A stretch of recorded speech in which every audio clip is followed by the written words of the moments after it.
Hello, viewers, welcome to Mr. Who Reviews. And today, everyone, the great mouse detective. Um, yeah, people say that the Disney Renaissance started with the Little Mermaid, but in my opinion, it started with this movie. It has a lot of the creepy moments, and especially with this back character called Fidget, just making faces. Don't have like that many musical moments. Just about the three. Yeah, just I think it's a great start, and it actually came out 3 years before Little Mermaid. So yeah. Anyway, this movie is based on the Sherlock Holmes character written by Arthur Conan Doyle, and the character's name is Basil, and he gets a case from this young girl named Abigail Flabberson. Yeah, there's one joke in the movie that Basil can't say the last name properly, so. Hmm. And he's accompanied by Dr. Dawson. And I do like that when he first shows up in the place with Abigail and Dawson there, he's in disguise, and Abigail tries to tell him that for that being kidnapped, but he's more interested in finding out these two bullets that he got actually match up. But when he mentions Fidget, he realizes that her problem is connected to his case and involves his arch nemesis, Professor Ratigan, played by uh, Vincent Price. And I'd say Ratigan has been one of the best Disney villains from the early years.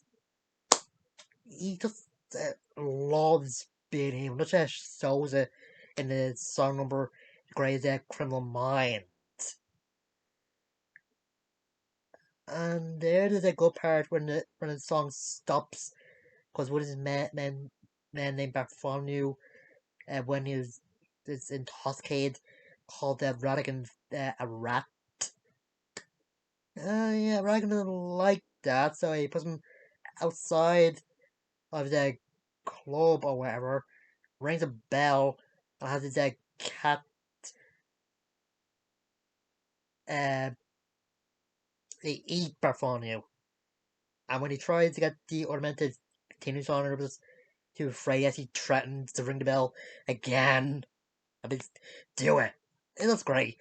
Like in the facial expressions, and it's just great. You just really tell what the person is going through, what they're feeling at the moment. And I do like that Basil and Abigail don't get along at first. Like Basil's annoyed by her, whether it's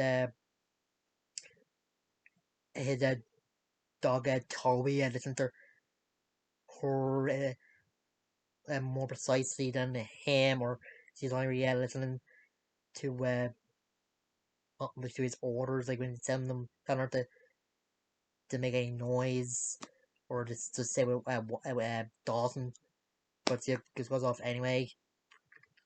And let's see if getting captured. Yeah, I know this movie old, but let's say spoilers here. It turned out that Ryan kidnapped Abigail's dad to make a robotic uh, toy, or this robotic version of the Queen, like of the mouse version, and take over all of Mousedom. Even has like a speaker where when somebody speaks into it, then the Queen's voice goes through the toy. Yeah.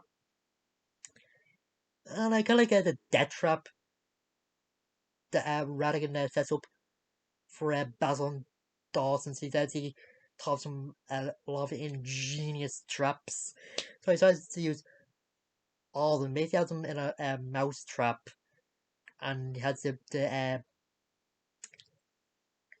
rope connected to this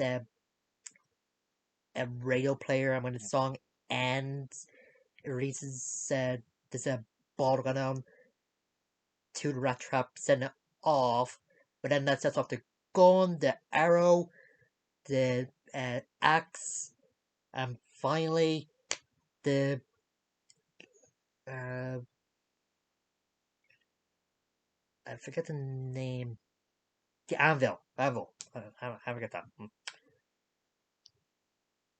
But when he's gone, Basil's able to get everybody out of the trap since he also had Olivia corked in a bottle. So yeah.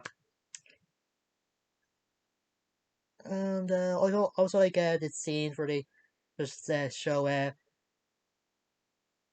Sherlock's shadow, or just hear their voices, or they're on him I'm watching on our own case, probably a similar one.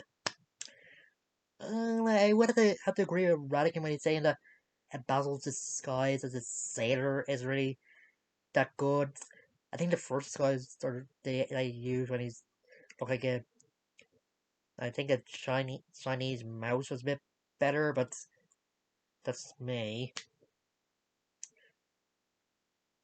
And yeah, and it seems like the robot that Radigan had Flaverson and make is probably powered by steam, since there's some pop noises when the robot version of the Queen is just going along or moving. So yeah, Ryan found out, and Jesse takes Olivia again, and Basil, Flaverson, and Dawson and are just chasing after him in a makeshift uh, blimp. When they need to line the load,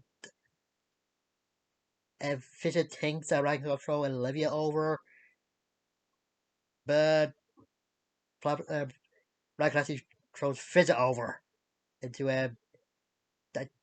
into a river. Yet, come Fisher, remember he's like a fly. He's a bat. And why did Fisher show up in front of Basil's house window? Is it just, did he know Olivia was there and wanted to scare her or something? I do think this movie is great, but I have some problems with it. So, I think the one of the best parts has to be the fight between Basil and Radigan in Big Ben. It was great, and you could see that uh, Radigan is just deteriorating, and then his anger gets to him when he just drops his whole gentleman facade and turns into a bloodthirsty rat at, at that point. Yeah, when that the clock hands a big bell, and that's what, or Dragon thinks he's won, and then he falls off after the bell chimes, and as he grabs Basil's foot to drag him with him, and everything. Basil's gone, but it turned out yes, he made a device to save himself. And yeah, in the end, there's newspaper showing that Basil being thanked by the Queen by giving him a medal. I thought it was sort of nice of them, but whatever. And turned out Olivia and her dad uh, gone somewhere since her dad's saying play for a train. And it's all that Olivia and Basil have or at least Basil was gotten used to Olivia since they both said they're not gonna forget each other. And Dawson was about to leave until this woman shows up in Basil's door, and Basil's saying that Dawson does all the cases with him and starts deducing why he's there and where she came from. And I got to mention that Dawson's been narrating the beginning and ending of the movie, so pretty good. Yeah, for something from 1986, it's a good movie, and I don't know why to get a sequel. And I think a live action remake might be good. Maybe they can get Patrick Stewart as Basil, and maybe Ian McKellen's either as Radigan or Dawson. I think that'd be good. There could be a follow up, but don't know since Radigan's supposed to be their version of Moriarty, and I think Sherlock had more villains than that, and maybe they could have done a version of Irene Adler or something. I think it would be good if they had the Cumberbatch and after played Watson in Sherlock as Basil and Dawes, but I don't know, it'll be fun. Don't know, let's see if they get to pay Moriarty, even not so as Radigan as well, but don't know. And I think this movie just shows how uh, good using your mind to bring up problems can be, and I just love the character of Basil. He's like someone that's bursting with emotions and just very excited to just deduce things or figure things out, especially when he's trying to deduce where this paper that Fidget had the stuff that Racken wanted for his plan to work, and Basil's using his chemistry set to figure out where the paper is from. David Price actually enjoyed playing Radigan. I don't know if this is one of the first or one of the last roles he did before he passed away, but if it is, he gave it his all. And I think the character of Abigail was pretty good. It seemed like a nice kid, and character Dawson seemed as well. Seemed like a good person for any to do something good for this kid who lost her dad. I kind of like the chemistry in Dawson and Basil. That's the when Dawson's was feeling down after Basil gave out to him for not Kim Knight and Olivia, and Basil says sees how hard Dawson's taking, and just trying to reassure him that they'll pull through and find Olivia. So yeah, I like the music well. Every time they play a tune, just know that the game is afoot, and let's say the line at one point. So kudos there. And what else?